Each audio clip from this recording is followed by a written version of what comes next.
na, magsimba muna sila. Kasi napapansin ko, hindi na sila nagsisimba eh. Uh, para masilayan din nila ang loob ng auditorium. Kasi napapansin ko, hindi na yung mga assign sa labas, hindi na nakakapakinig ng salita ng Diyos. Dito muna lahat.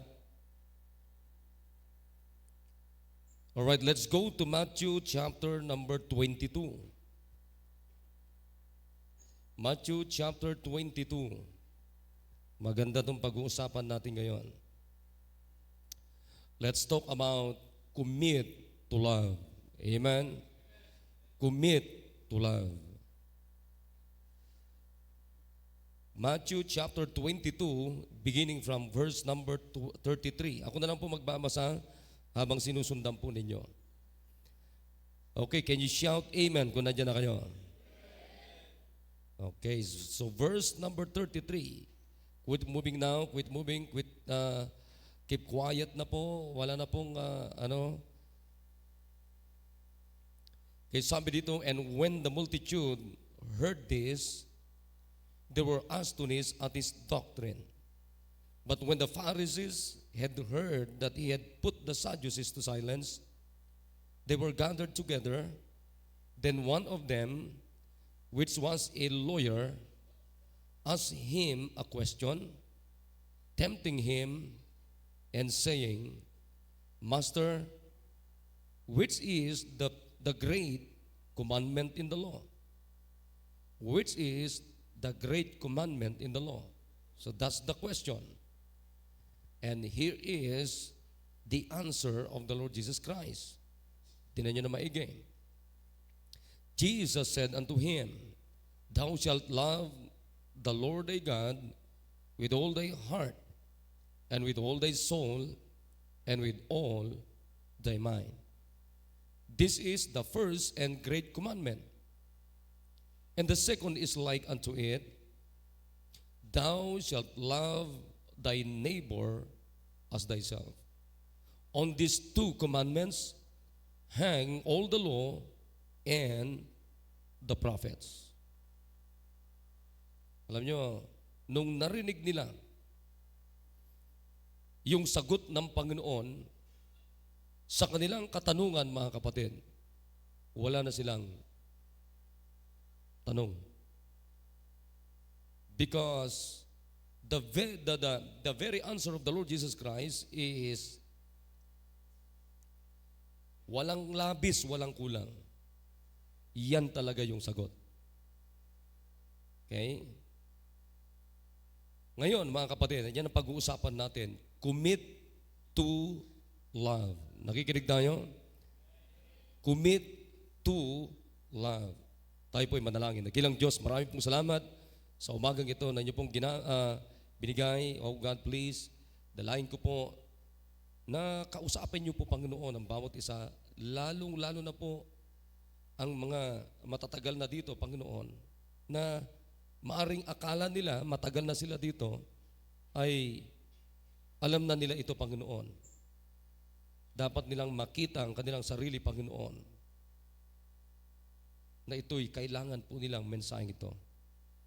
Maging ang mga bisita, iligtas niyo po sila at maging masunurin po sila sa tubig ng bautismo. And give us revival, O God, and make us humble, O God. Use thy servant. Give me wisdom. Show up, O God, while we worship thee in truth and in spirit. Again, forgive us our sins. Cleanse us from all our unrighteousness. In Jesus' name, amen. Alright, so pwede na kayo mupo. Upo na maigi sapagkat maganda itong pag-uusapan natin.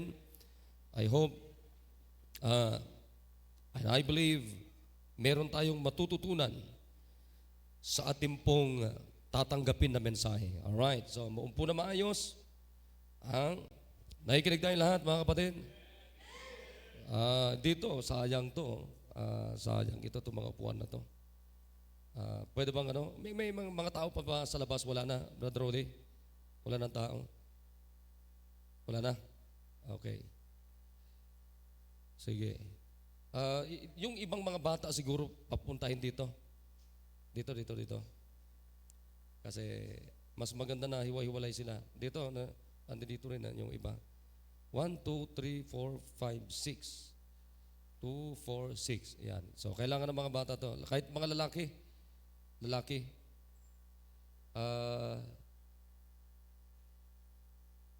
And then, bago ko makalimutan, kayong mga kabataan, huwag kayong magbababad sa CR. Ano? CR kayo ng CR ng CR. Ito, sasabihin ko lang sa inyo. Hindi na rin mababago mukha ninyo eh. Ang kinakailangan mabago sa inyo, yung ugali nyo, yung puso nyo. So, kailangan ninyong makinig. Nakikinig kayo mga kapatid? Ayan, alright. Sino nakupo dito? Wala. Ayan, so, pwede pa dito? Sir Ariel, pakipaupuan natin to ng mga kids para hindi sila nagkukumpulan dyan. Dito, kahit mga dalawa. Yan. Okay, sige. Dito sa binasa natin, makikita po natin dito mga kapatid, na ang nagtanong sa Panginoong Jesucristo is no other than a lawyer. Nakikinig tayo? Nakikinig na ba kayo? Mapapansin ninyo, ang nagtanong, may tanong ang Panginoon sa kanya, at ito yung grupo ng mga Sadducees, ito yung mga grupo ng mga Pharisees. And these are, during those times, are the politician people. Ito yung mga sikat na mga grupo sa panahon ng Panginoong Jesucristo. Kung tawagin sila ay bihasa sa batas, maging sa batas ng Diyos, bihasa po sila. Kaya nga lawyers, merong isang lawyer na nagtanong.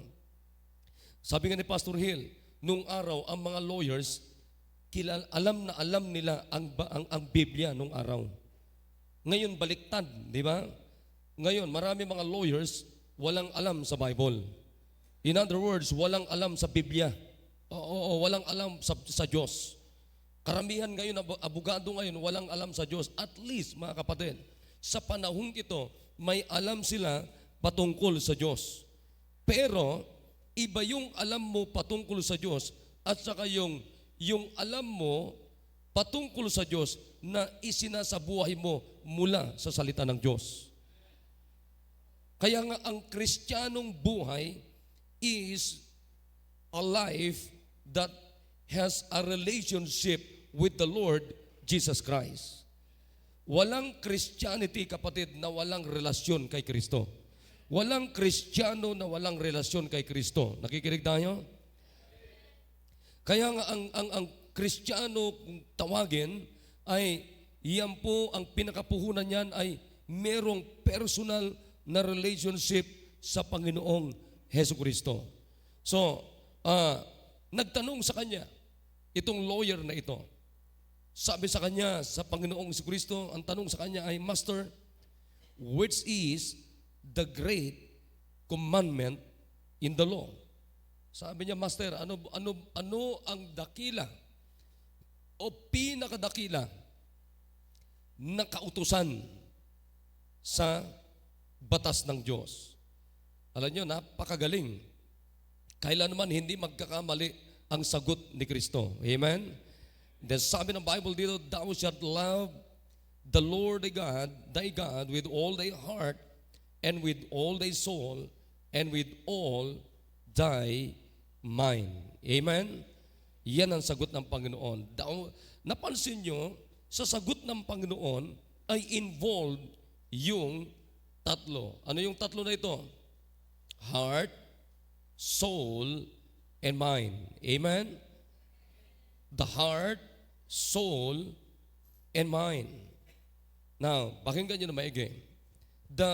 Yung tinatawag na Septuagint, kung tawagin sa mga Hudyo, ay ito yung tinatawag na Greek version of the Jewish scriptures. Pero, mga kapatid, ang totoong scripture talaga ay walang iba kundi King James Bible hanggang sa panahon natin magpakailanman. Amen? No, na makikita natin dito, yung expressions mean yung general that God is to be loved with all our powers, faculties, and that nothing is to be preferred to Him. Kaya nga, mapansin ninyo, hindi lang sinabi ng Panginoon, mahalin mo ang Panginoong Diyos. Hindi ganon. Kundi sinabi ng Diyos, mahalin ang Panginoong Diyos ng buong puso, buong kaluluwa, at buong kaisipan. Bakit po? Because, isa-isain natin sandali ito. Heart, which among the Hebrews was considered to be the seat of understanding. Alam niyo ba, yung puso natin, tinatawag po yan na seat of understanding. Nandiyan po yung tinatawag na pangunawa natin. Nakikinig? And few places does the Bible refer to the heart as a vital blood pumping. Kung tawagin literally, yung puso natin ay yan po yung nagpapump, vital na parts ng ating body. Ang trabaho niyan is to pump organ. Pumping organ yan ng ating physical. Okay, nakikinig tayo? Ang trabaho ng puso, ano yan? Nagpapump ng ano yan?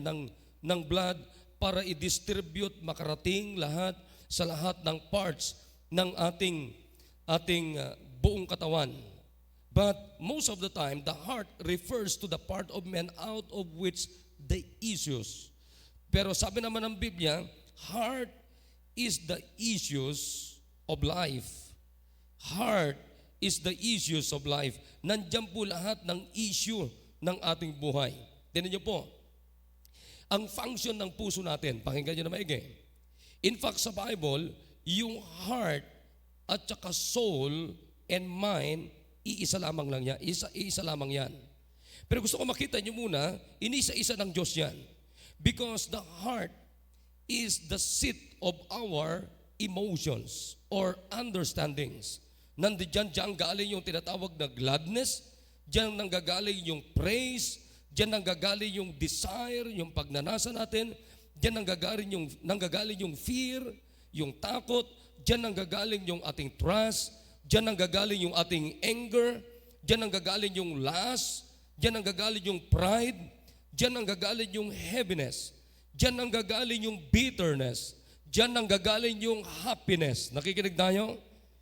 So the conclusion is that the words heart and soul are used in the Bible to refer to the same immaterial part of man. Isa lang yan.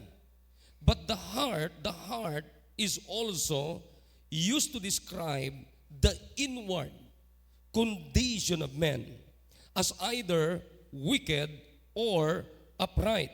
Kaya yan yung nagdi-describe, nagsasabi sa uri ng pagkatao ng isang tao kung yan man ay matuwid o yan man ay wicked. Katulad ng sinasabi ng Bible, Jeremiah 17:9. The heart is deceitful above all things. Nakikinig tayo? The heart is deceitful above all things and desperately wicked. Who can know it?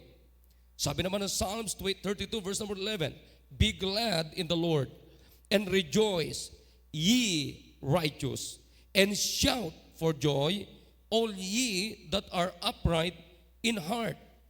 So makita natin, heart, soul, and mind. Now, isa-isain lang natin kasi iniisa-isa ng Panginoon yan eh.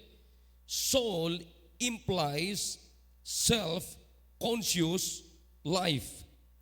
Iyan dyan nang gagaling mga kapatid yung consciousness natin or tinatawag na living powers natin. Yung mind naman, yan yung tinatawag na intellectual powers. Nakikinig? Intellectual powers. There are to be seat and abode of love.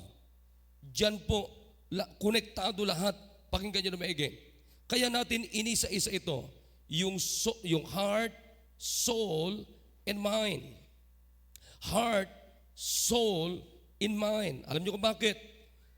Diyan nagsisimula ang tinatawag na love.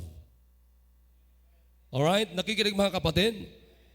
Diyan nanggagaling yung tinatawag na heaviness. Diyan nanggagaling yung tinatawag na bitterness. Diyan nanggagaling yung tinatawag na happiness, pride, lust, anger, trust, gladness, praise, desire, fear. Alright, nakikinig tayo?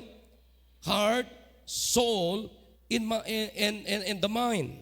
Apektado lahat yan mga kapatid. Ano mang nakalagay sa puso natin, apektado ang ating soul. Ano mang nakalagay sa mind natin, apektado ang ating heart. Nakikinig?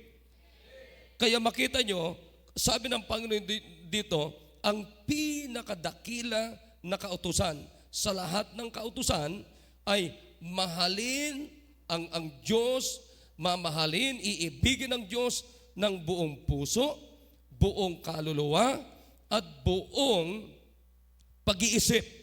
Because both of these, mga kapatid, soul, heart, and mind, actually, mga kapatid, iisa lamang yan. Pwedeng maapektuhan anumang nandiyan ang buong pagkatao natin. Nakikinig? Alam mo, pagka walang love sa puso natin at ang nandiyan sa puso natin is bitterness, apektado yung soul natin, apektado yung mind natin. Actually, ulitin ko sa inyo, iisa lamang yan, actually, mga kapatid. Hindi yan tumutukoy sa literal na puso natin. Nakikinig? Hindi yan tumutukoy sa literal na puso natin, kundi tumutukoy talaga yan sa soul. Ibig sabihin, yung totoong tao. Ha? Naunawan natin? So kaya nga napakalaga na ang motivation ng ating kaluluwa, ng ating puso, mga kapatid, and the mind, it must be love. Because love, anong ibig sabihin ng love? Now, let me define. Love to both God and man is fundamental to human being. Jesus himself declared that all the law and the prophets hang upon love. Love makes it the greatest of the graces of the Christian life. Love makes it the greatest of the graces of the Christian life. Anong sinasabi ng Panginoon? Hope and whatever, mga kapatid. Pero ang pinakamataas, it must be love. Ang pinakadakila, it must be love. Amen? Love is the highest expression of God and His relation to mankind. So it must be the highest expression of man's relation to his Maker and to his fellow men. Naunawan natin? Kung meron mang pinakamataas, pinakadakila na pagpapahayag ng Diyos, pinakamataas na pagpapahayag ng Diyos, kung sino ang Diyos sa kanyang creation, sa atin, mga tao, ay walang iba, kundi ang ginagamit ng Diyos ay yung dakilang pagmamahal niya. Amen? Kaya nga sabi ng Biblia, God is love. Hindi lang sinabi ng Diyos na God is loving, but God is love. God is love. So pag sinabi mong, what is God?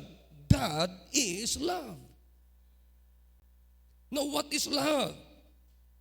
Alam mo, gustong-gusto ko itong talatang ito. Romans 13, verse number 10, sabi dito, love worketh no ill to his neighbor. Love worketh no ill to his neighbor, therefore, love is the fulfilling of the law. Amen? Anong ibig sabihin yan? Ang pag-ibig ay hindi nagdudulot ng sakit o sama. Hindi nagdudulot, hindi nagbibigay ito ng kasamaan, hindi nagdudulot, walang naidudulot ito na sakit. Hindi ko tinutukoy yung sakit, yung masama. Walang naidudulot na masama ang pag-ibig na tinatawag, kundi ang tunay na pag-ibig ay nag-aayos ito ng mga hindi maayos. Ang tunay na pag-ibig ay nagpapaganda sa mga hindi magaganda. Naunawan natin mga kapatid. Tingnan niyo yung mga dalaga, pag mga nagsasabi sa kanya na, I love you, nagbubloom yan, tama? Na kung tawagin natin ay, bakit ka blooming ngayon? O kaya blooming yan kasi in love yan. Nakuha niyo mga kapatid kung ano nagagawa ng love? Come on, amen. Ang nagagawa ng pag-ibig ay hindi ito, walang dala-dala ito na masama, walang dala-dala ito na kasalanan, walang dala-dala ito na bitterness, walang dala-dala ito na anumang pampapangit sa buhay ng tao.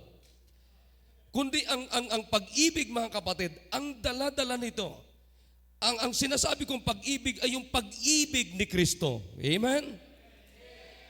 Yan o ang tinutukoy kong pag-ibig. Yan ang tinutukoy natin na pag-ibig, mga kapatid.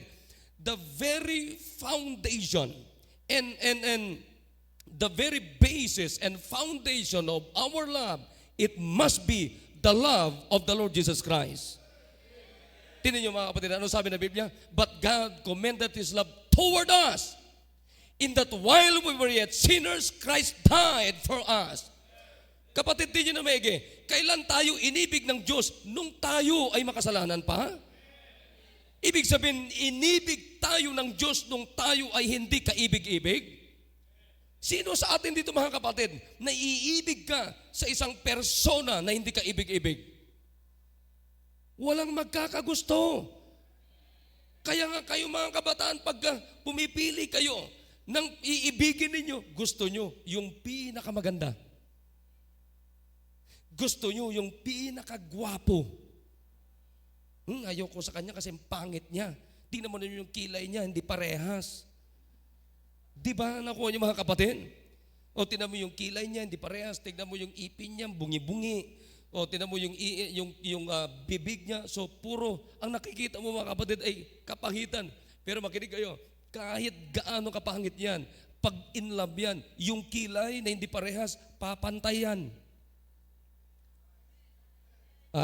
Yung ipin yan na puro bungi-bungi yan, pupunta ng simenteryo yan, kukuha ng mga ipin yan. At least yun, tested na yun, di ba? May idea kayo, ha? Yan, malapit, libre, mga kapatid. Huwag lang kayong pahuli sa may-ari. So, dito sabi ng Biblia, hindi nakakasakit. Nakikinig mga kapatid? Ang pag-ibig ay hindi nakakasakit. Kaya napakaganda kapatid, na ang kailangan natin ay umibig. Commit to love. Amen? Commit to love. Tignan niyo yung taong walang iniibig. Pangit ang ugali. Naunawan niyo ba ako mga kapatid? Pansinin niyo yung taong walang iniibig. Ang pangit ng ugali. Ang sagwa ng ugali. Pero isipin niyo kapatid, pagka ang tao umiibig, pambira kahit na anong gawin mo sa kanya, naka-smile pa rin yan.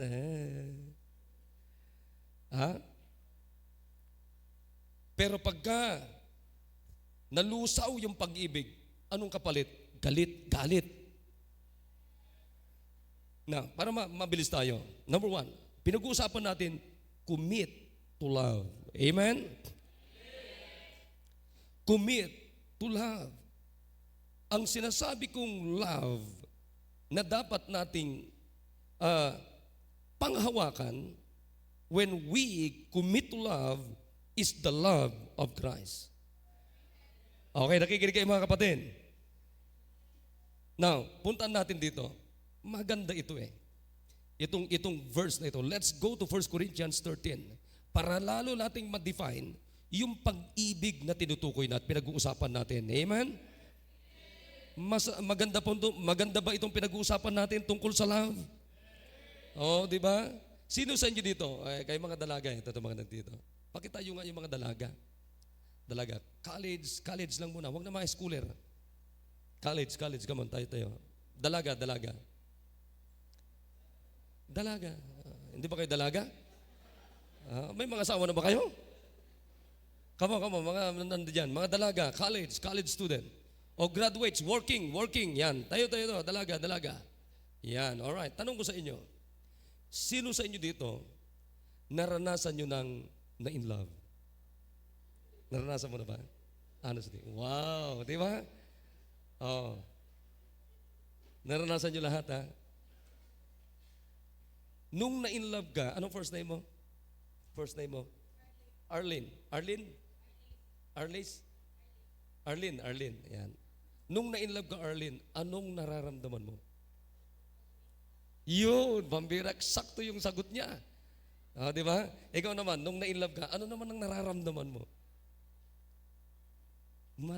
In English lang yan. Tinagalog. Always happy, masaya. Ikaw, anong nararamdaman mo nung na-in love ka? Excited. Yan. Di ba? Ikaw, anong nararamdaman mo din nung na-in love ka? Masaya.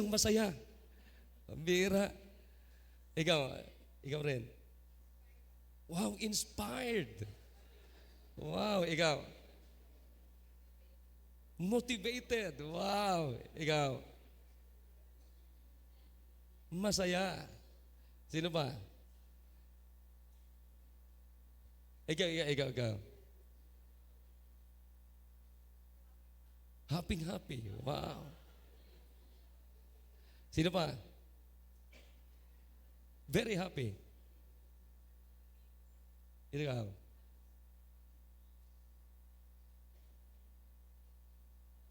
So lahat, okay, sige, makinig kayo. Hindi ko natatanong itong mga to. Sige, maupo kayo. Alam mo, pag in love ka, eto, lagi kang naliligo.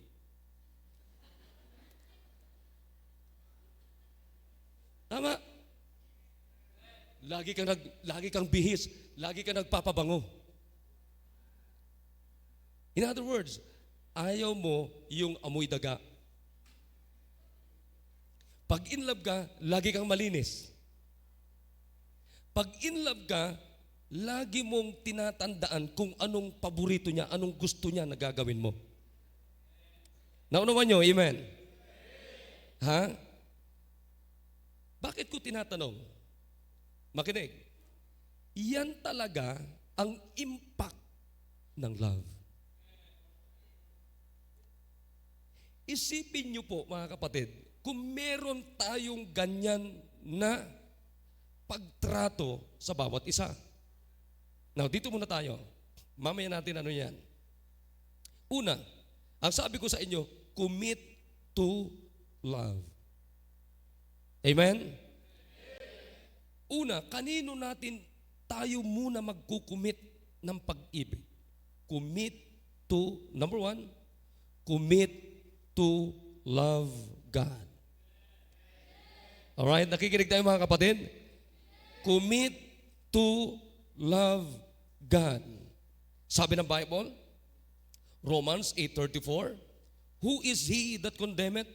It is Christ that died, yea rather, that is risen again, who is even at the right hand of God, who also make intercession for us. Bakit namatay si Kristo? Romans 5:8, binanggit ko kanina sa inyo to, but God commended His love toward us. Amen? Bakit namatay si Kristo? Because He loved us. Come on, amen? Sabi ng Bible, 1 Thessalonians 5:9, for God hath not appointed us to wrath, but to obtain salvation by our Lord Jesus Christ, who died for us, that whether we wake or sleep, we should live together with Him. Why Christ died for us? Because He loved us.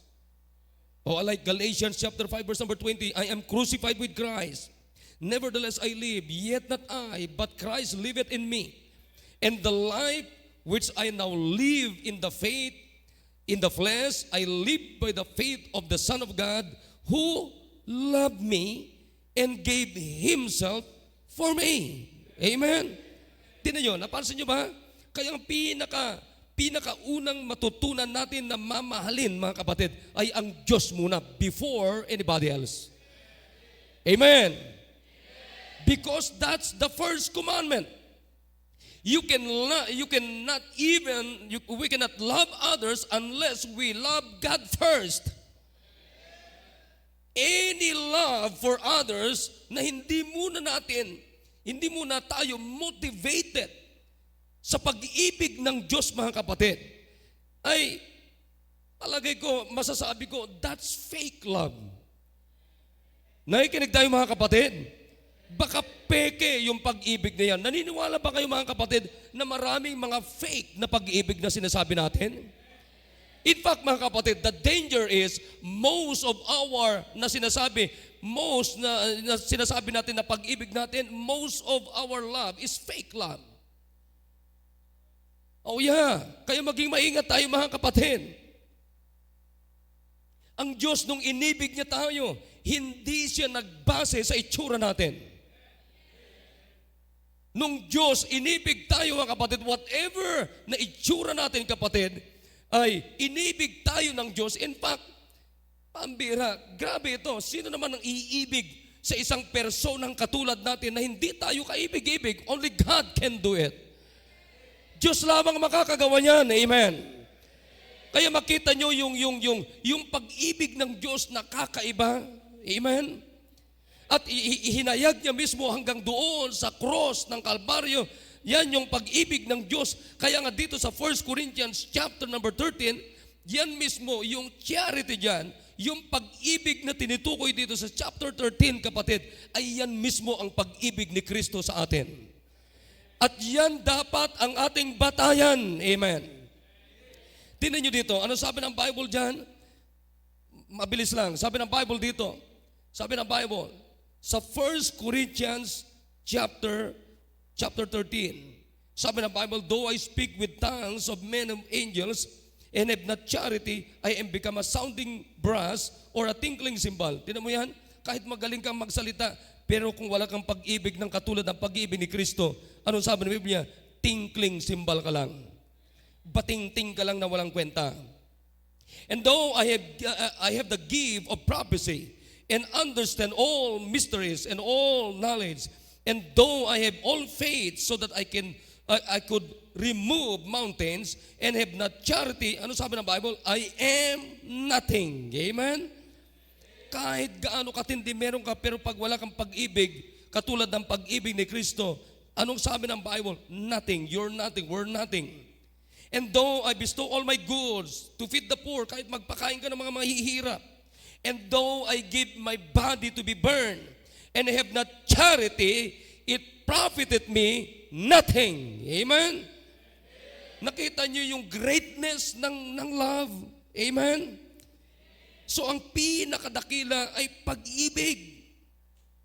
Pwede kang magpakain, pwede kang tumulong na walang pag-ibig, pero kung may pag-ibig ka, kusa kang tumutulong. Amen! Di ba? Kusa kang tumutulong. Bakit? Sapagkat ang nakapaloob doon sa pag-ibig ay pagtulong. Tuloy natin. Charity suffereth long. Amen. Bakit minsan wala tayong wala tayong tiyaga? Alam niyo kung bakit? Sapagkat wala tayong pag-ibig. Charity suffereth long and is kind. Alam mo, kung ang tao may totoong pag-ibig, kapatid, sasabihin ko sa inyo, napakabait yan.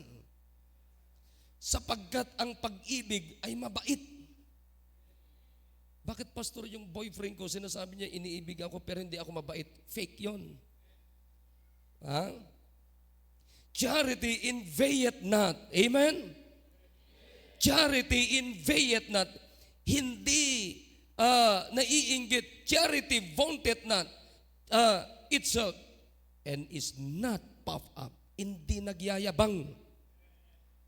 That not behave it unseemly.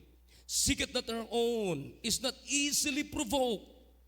Thinketh no evil. Nakikinig? Ang totoong may pag-ibig, mga kapatid, katulad ng pag-ibig ni Kristo, hindi yan nag-iisip ng masama. Ha? Tingnan nyo kung ano ang naidudulot at nagagawa ng pag-ibig. Amen? Katulad ng pag-ibig ni Kristo, anong sabi ng Biblia? Mahal tayo ng Panginoon, for God so loved the world that He gave His only begotten Son. Amen. That whosoever believeth in Him should not perish but have everlasting life. Tingnan nyo kung anong maidudulot ng pag-ibig ni Kristo. Ang naidudulot at maidudulot ng pag-ibig ni Kristo na siyang pundasyon ng pag-ibig natin ay hindi ka ipapahamak. Hindi ka dadalhin sa impyerno.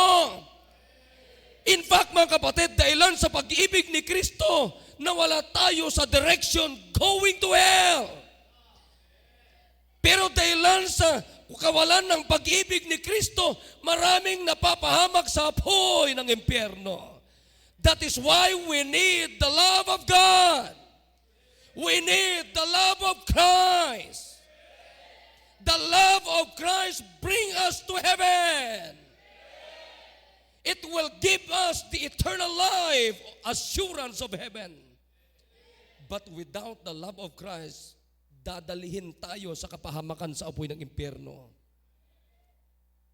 Ha? Kaya makita nyo, maraming umibig, napahamak yung inibig niya. Alam mo, kung hindi sana itong inibig ko, buhay pa sana ako ngayon. Hindi sana ako pilay ngayon. Hindi sana ako nasapak ngayon. Kaya kayong mga couples, huwag kayong magsapakan. Ha? Pangalawa, para mabilis tayo, pagsasamahin natin ito. Number 1, commit to love God. Number 2, commit to love others. Now, let's go back to our text. Alam niyo, sabi ng Bible, pag nagawa ninyo ito, na-fulfill niyo ang buong kautusan. Nakasalalay dito yung mga prophets. Nakikinig tayo? Napakaganda yung sagot ng Diyos. Anong pinakadakilang kautusan? Sabi na sa kanya ng mga lawyers, anong sabi niya? Mahalin ang Diyos ng buong puso, buong kaluluwa, buong pag-iisip. This is the first and great commandment. And the second is like unto it. Makinig na kayo. Thou shalt love thy neighbor as thyself. On these two commandments hang all the law and the prophets. Amen. Jesus, Matthew 22:37, Jesus said unto him, Thou shalt love the Lord thy God with all thy heart, and with all thy soul, and with all thy mind. This is the first and great commandment. And the second is like unto it, Thou shalt love thy neighbor as thyself. Alam niyo kung anong ibig sabihin ng neighbor? Neighbor? Anong ibig sabihin ng neighbor? Ha? Pero sa Greek word, it means plesion. It means near. It means close. It means fellow. Makinig kayo. Pag sinabi mong neighbor, hindi yung kapitbahay mo lamang. Ang sa Greek word, yung pinakamalapit sa'yo. Makinig kayo. Paano mo mamahalin yung kapitbahay mo kung yung malapit hindi mo matutunang mahalin sa'yo? Sige nga, di ba? Paano sasabihin mo, mamahalin ko yung kapitbahay ko, pero ikaw nakasama ko, ayoko. You are lying. You are lying. Kung hindi mo kayang mahalin yung pinakamalapit sa'yo, hindi mo rin kayang mamahalin yung kapitbahay mo. Nagkakaintindihan na tayo ngayon, mga kapatid? Kaya ang pinakamagandang puhunan, yung mahal muna natin ang Panginoon. Kasi papaano mo mamahalin, kapatid? Kung natutunan mong mahalin yung hindi mo nakikita na Diyos, pwede mong matutunan na mahalin yung nakikita mo. Kaya ang pinakapundasyon muna sa lahat ay pag-ibig natin sa Diyos. Mahalin natin ng Diyos ng buong puso, buong kaluluwa at buong kalakasan. Amen? Yan ang pinakamagandang matutunan natin. Kaya nga tayo mga kapatid ay kung ano ang pinakamalapit sa atin, nakaperimeter sa atin, yun muna ang dapat nating matutunan na mahalin. Nagkakaintindihan tayo? Usually, ang alam lang natin na neighbor, yung kapitbahay natin. Pero ang nakalagay dito mga kapatid, near, close. Ha? Tinan nyo ngayon, ito na ngayon. Alright. Ito na ngayon. Mahal mo ba si misis mo? Mahal mo ba si mister mo? Ha? Kayong mga anak, mahal nyo ba yung magulang ninyo? Ha? Sure nyo lang. Oh, anong sabi ng Biblia? Ang umiibig ay hindi nagdudulot ng pananakit. Nakikinig tayo? Ang pag-ibig ay hindi nagdudulot ng pananakit. Tuloy natin. Ano sabi ng Bible dito? Charity suffereth long and is kind. Bakit kind tayo? Kind kayo sa mga classmate nyo, pero yung kapatid nyo, hindi kayo kind. Kind kayo sa mga classmates ninyo, kind kayo sa mga co-teacher ninyo, kind kayo sa mga co-worker ninyo mga kapatid, kasama nyo sa trabaho, pero bakit hindi kayo kind sa tatay ninyo? Hindi kayo kind sa nanay ninyo. Hindi kayo kind sa magulang ninyo. Nakikinig tayo? Sabi ng Bible, that not behave itself unseemly, seeketh not their own, is not easily provoked, thinketh no evil, rejoiceth not in iniquity, but rejoiceth in truth. Yun ang totoong pag-ibig. Hindi masaya sa kasalanan, kundi masaya sa katotohanan. Kaya maraming peking pag-ibig. Anong sabi ng Bible dito? Bear it all things, believe it all things, hope it all things. Ito matindi, endure it all things. Di ba? Naikinig, amen? Pag umiibig ka, kakayanin mo lahat. Amen! Kakayanin mo lahat. Sabi ng Biblia, charity never faileth. But whether there be prophecies, they shall fail. Whether there be tongues, they shall cease. Whether there be knowledge, it shall vanish away. And then, pagkinig kayo, kasama na ito diyaan. Alam mo, pagka umiibig ka, hindi ka kailanman isip bata. Kundi maitataboy yung isip bata. Ano sabi ng Bible? When I was a child, I spake as a child. I understood as a child. I thought as a child. But when I became a man, I put away childish things. Na makinig. Kailan nangyari kay Apostol Pablo na naibasura niya yung pagiging isip bata nung natutunan niyang mahalin ng Diyos? I hope nagkakaunawan tayo.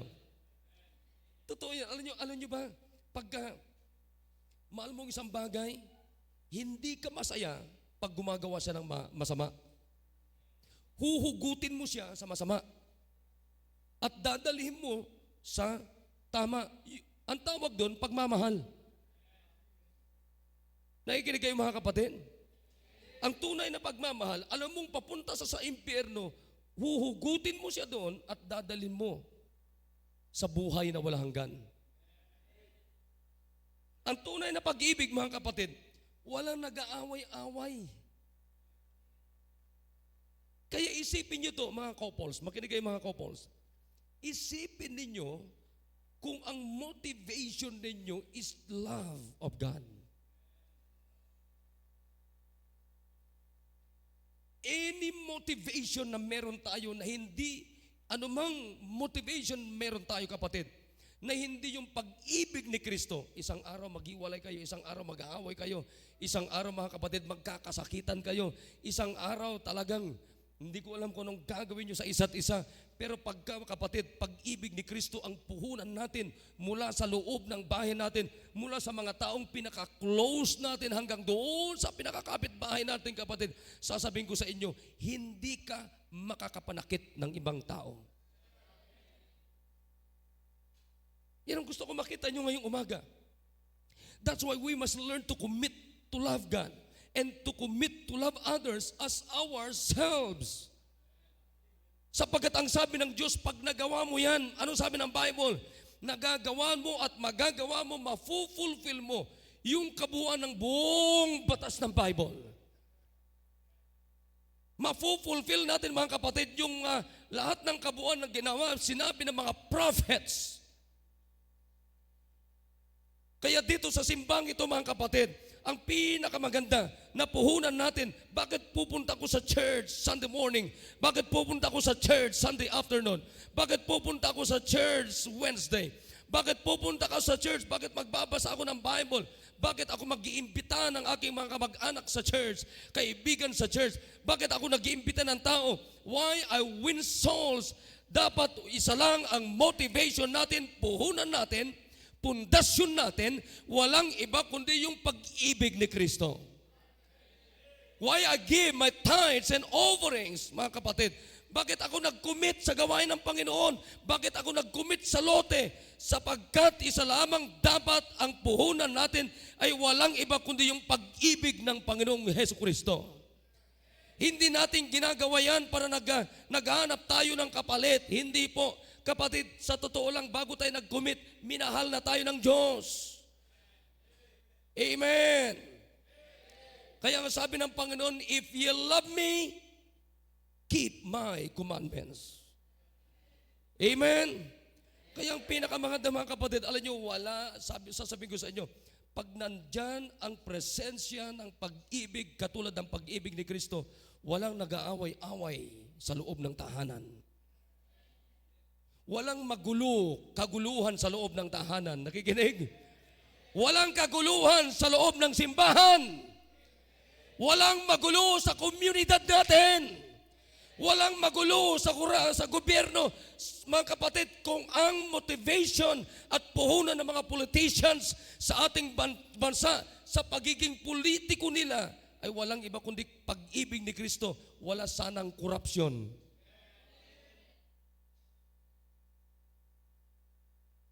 Naunawan natin? Kaya nga pinakamaganda mga kapatid, now, learn to commit your love to others. Naunawan natin? Kaya madali tayong magalit sa kapwa natin. Bakit? Wala tayong pag-ibig katulad ng pag-ibig ni Kristo. Kaya gagamitin natin ang pundasyon natin. Pag medyo nagbabago ang pag-ibig ninyo, lagi tayong bumalik sa cross ng Kalbaryo. And how God showed this love for us. Amen? Para makita natin, nga, Panginoon nga napako sa cross dahil mahal niya ako. Ha? Alam mo yun, ang magandang makita natin ngayong umaga. Commit to love God and commit to love others. Come on, amen? Hindi kayo magsasagutan na mag-asawa. Hindi kayo mag-uupakan na mag-asawa. Hindi kayo mag-aaway na mag-asawa. Wala nag-aaway na magkakapatiran. Kinig kayo. Kailan ka inaway ni Kristo? Para maintindihan ninyo yung sinasabi ko. Kailan tayo inaway ng Diyos? Do you remember one? Ha? Pero kailan mo inaway ni Kristo? Si Kristo? Many times. You hate Him. Kasi sabi niya, if you love me, keep my commandments. O ano sabi ng Biblia? Huwag ipagpapaliban ang araw ng pagtitipon. Nasaan kayo mamayang hapon? Sabi niya, if you keep my commandments, if you love me, keep my commandments. Come on, amen? Kailan tayo inawa ni Kristo? Wala. Walang pagkakataon sa buhay natin na inaway tayo ni Kristo. Walang pagkakataon sa buhay natin na hindi tayo minahal ni Kristo. Kailanman walang katiting ni gadulo ng karayom kapatid, hindi natin mailagay sapagkat yung pag-ibig ni Kristo, solid yan na hindi nagbabago. Handa siyang mamatay para sa atin sa krus ng Kalbar. Ginawa po niya yan. Ganon tayo kaibig ng Diyos. Tanong ko naman sa'yo, mahal mo ba ang Diyos? Are you willing to commit to love God? That's the first. Because we are not going to commit to love others if we are not willing first to love God.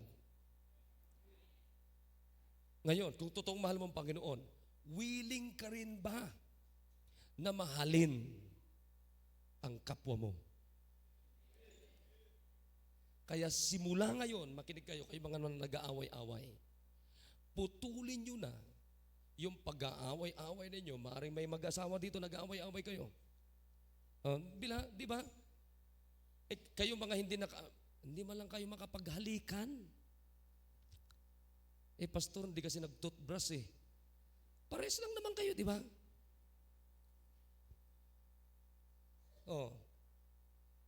Alam nyo anyway, sasabihin ko yan sa couples night natin. Ako sa totoo lang, mag-asawa kayo, couple kayo, makinig kayo. Dapat na i-enjoy ninyo yung pagiging couple ninyo. Ha? Gusto ko tong verse na to. Ano sabi niya?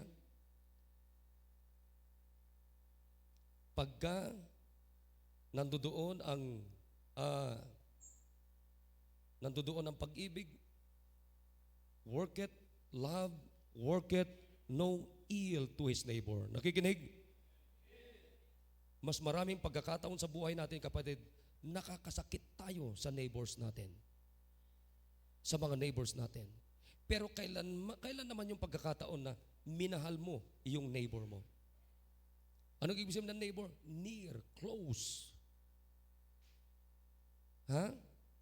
Love worketh no ill to his neighbor, therefore love is the fulfilling of the law. Amen. Makinig kayo. We love Him because He first loved us. Now ngayon, kapatid, tumayo tayo lahat.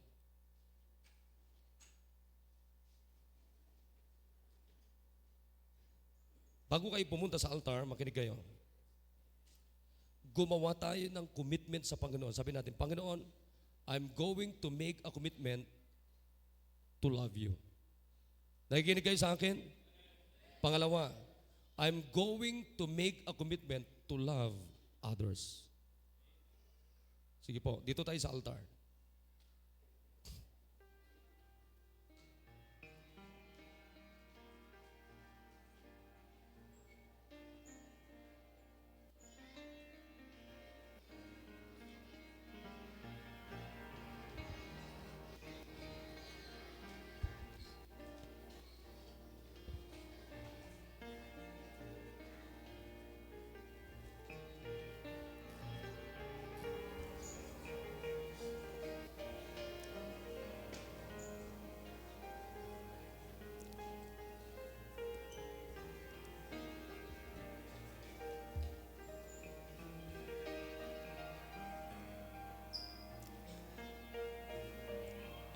Gusto ko ng simbang ito, walang ibang nagmo-motivate sa atin hanggang sa kanya-kanyang bahay natin, kundi pag-ibig ng Diyos sa atin.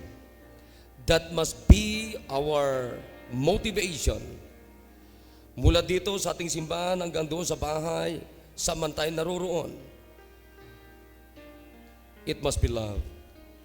Love, make a commitment to love God. Make a commitment to love others.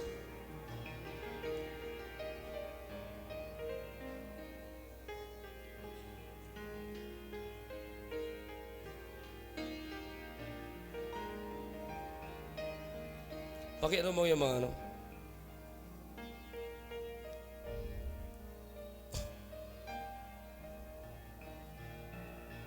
Huwag po kayong aalis sa altar. Come on. Huwag kayong magano dyan. Mag-pray kayo. At ang panalangin ay gumawa tayo ng commitment. Sabihin natin, Panginoon, simula ngayon, I'm going to make a commitment to love you.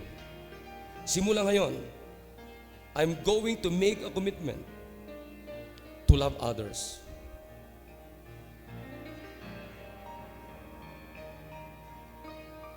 Then after making a commitment, if you made now your commitment to love God, to love others, sabihin ko sa inyo, panghawakan mo yan sa buhay mo.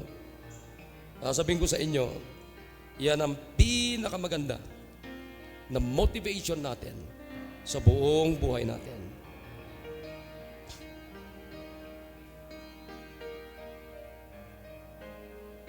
Dakilang Diyos na mapagpalat makapangyarihan po sa lahat.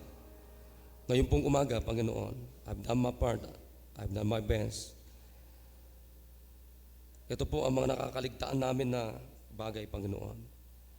Kaya madali kaming magalit sa iba.